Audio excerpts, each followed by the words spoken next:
that hits you most sure. interesting? Yeah. Hermes, we're going to call him Mercury, Mercurius for the sake of argument. Okay, so I'm going to lay this out a little bit. This is an alchemical idea.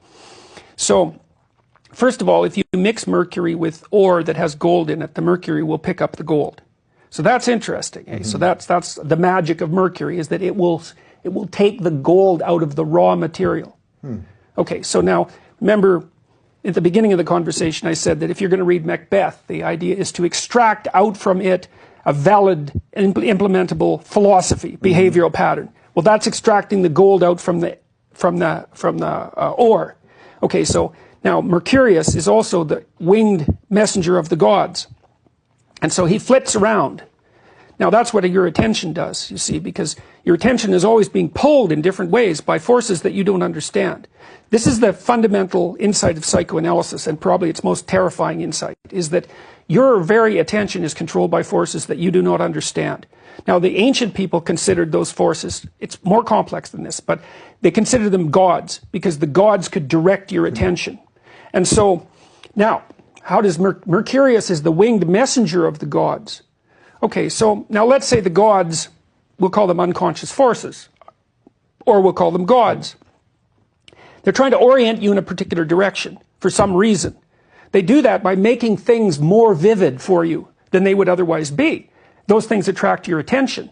Now, interesting that this is just the same way you described the porn actresses a second ago. Yes, yes. It's a very similar mechanism. Yeah. But some of that's your choice, because you aim at something and then things manifest themselves, but some of that's the result of these unconscious forces illuminating parts of the world and darkening other parts. Well, they illuminate your path. Well, you could say that all those unconscious forces, imagine those as the pantheon of the gods, and they're trying to send you a message about how to act. Well, they do that by sending Mercurius, who flits around, and he's the thing that glimmers, that captures your attention. Okay, now the Jungian idea, it's a brilliant idea, is that the integration of all these unconscious elements, their integration into a functional unit, then manifests itself in your field of experience as an interesting pathway. And if you take that interesting pathway, you unfold. And so it's the manner in which the instinct that drives you to self-realization interacts with you. And so for Jung, he would say, well, that's the self. Jung thought of the self as a four-dimensional entity that extended across time and space. That was the totality of you.